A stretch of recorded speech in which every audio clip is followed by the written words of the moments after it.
Most people don't lose their integrity all at once. They lose it at threshold, in an argument, in a moment of urgency, in a room where everyone else is saying yes. Pressure doesn't destroy character, it reveals what governs it.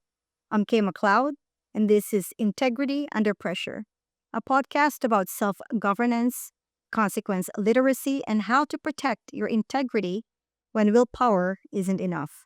Because integrity isn't a personality trait, it's a governance skill. There's a moment that happens just before a reaction. Most people don't see it, they only notice what happens after the argument, the sharp comment, the defensive reply, the moment when a conversation suddenly becomes a conflict. But if you slow the moment down, something interesting appears. Just before the reaction, something shifts inside the body. The heart rate rises, attention narrows, the mind begins constructing a reply before the other person has finished speaking. And suddenly, the conversation is no longer about understanding, it's about winning. Most people think reactions happen instantly, but they don't. There is always a moment before the reaction, and that moment is where self governance lives. You see this pattern everywhere. A manager hears criticism in a meeting and immediately becomes defensive. A parent hears their child talking back and reacts with anger. A partner hears something slightly dismissive and responds with sarcasm. To the outside observer, the reaction appears automatic. But inside the body, a sequence is unfolding. The nervous system has detected something it interprets as a threat, not necessarily physical danger, often something much smaller, a perceived disrespect, a disagreement, a tone of voice. But the brain doesn't distinguish very carefully between types of threat. When it senses tension, it activates the same survival machinery. Heart rate increases, adrenaline rises, attention narrows, and the brain begins preparing a response. This entire process can happen in seconds, which is why many people believe they had no choice. They say things like, I just reacted. I couldn't stop myself. It happened before I could think. But neuroscience tells a slightly different story. The brain's threat response does move quickly, but there is still a small window between stimulus and reaction, a moment where the body is preparing to act, but the mind can still intervene. Psychologist Viktor Frankl described it this way: between stimulus and response, there is a space. And that space is our power to choose our response. That space is small, sometimes only a few seconds. But those seconds change everything because inside that space, something else becomes possible: choice. And I learned to recognize that moment in a very ordinary place: my marriage. There was a period of time when I dreaded long conversations with my husband, not because we had major problems, but because the conversations almost always ended the same way: petty arguments, small disagreements that somehow turned into tension. Nothing dramatic, just the kind of friction that slowly drains the room. And after a while, I began noticing something interesting. The argument always began at the same moment, not with what he said, with what happened inside my body. There was a shift. Suddenly, I became extremely alert. My heart rate would jump. My mind would start constructing a response before he had even finished speaking. It was as if the conversation had moved into a completely different mode.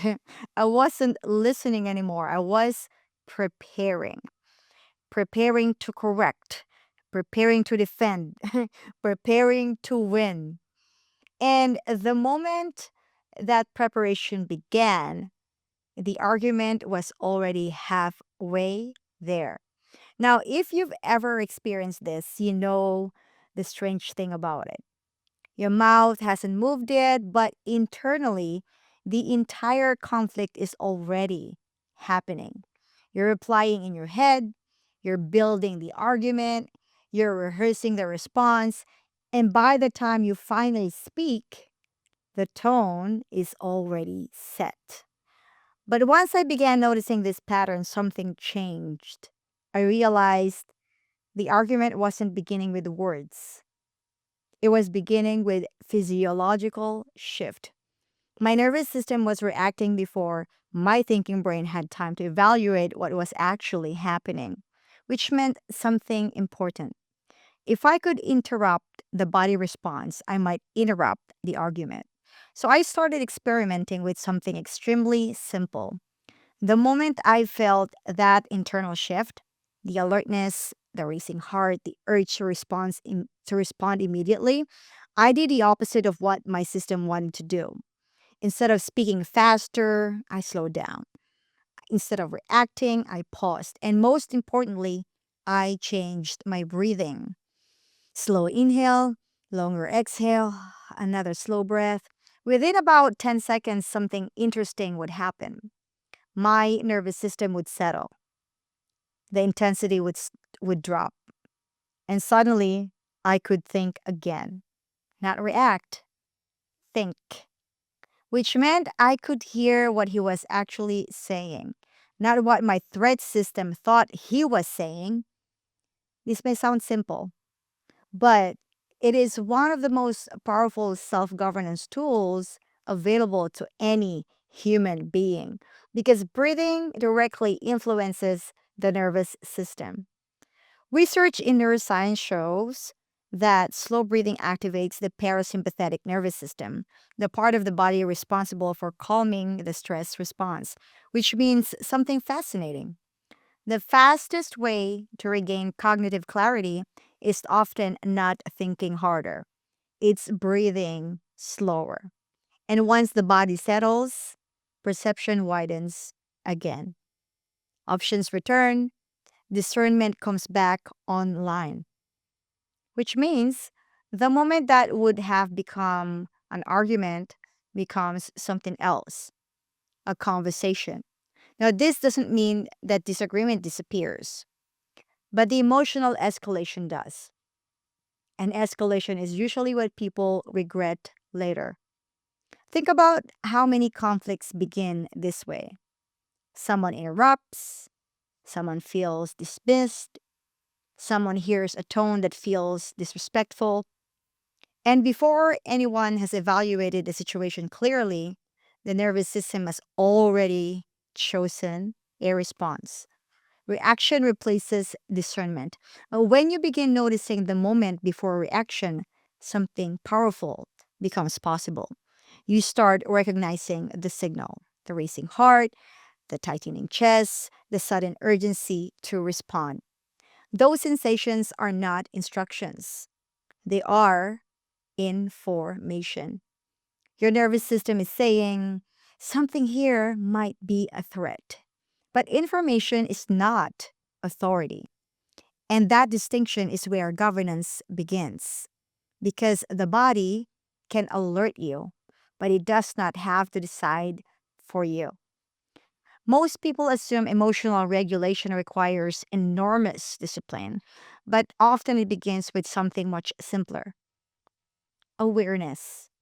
The moment you notice your physiological shift, you have already created space. You have stepped out of automatic reaction. And inside that space, a new question becomes possible. What response would actually serve this moment? Sometimes that response is silence. Sometimes it's curiosity. Sometimes it's simply a slower tone. But almost never is it the immediate reaction the body first suggested. And that is why the moment before reaction matters so much, because reactions rarely create the outcomes we actually want. They create relief, relief from tension, relief from discomfort, relief from the feeling of being challenged. But relief is not the same thing as wisdom. Wisdom appears when the nervous system settles and the mind widens again, which means the true work of self governance is not eliminating emotion. It is recognizing the moment emotion begins to drive the decision. That moment may only last a few seconds, but those seconds determine the trajectory of the conversation, the relationship, sometimes even the future of a decision. So the next time you feel the shift, the sudden alertness, the racing thoughts, the urge to respond immediately, pay attention. You are standing inside the moment before reaction. And that moment is a doorway. On one side, reaction.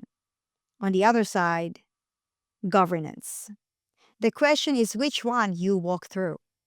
And that question appears far more often than most people realize. It appears in conversation, in parenting, leadership, negotiations, in small daily moments where emotion tries to take the wheel.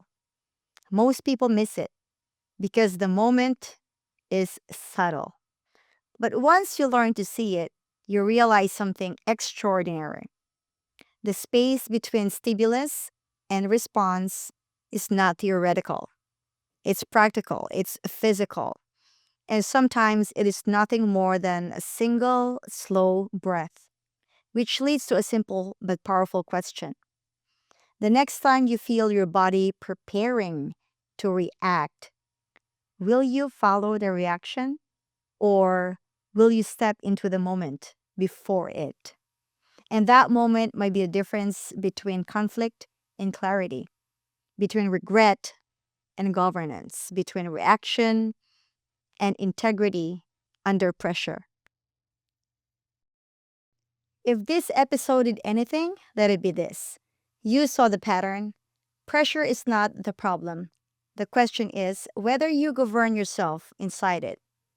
Hold that and decide what you're no longer willing to do on autopilot. Because integrity isn't a personality trait, it's a governance skill. I'll see you on the next episode.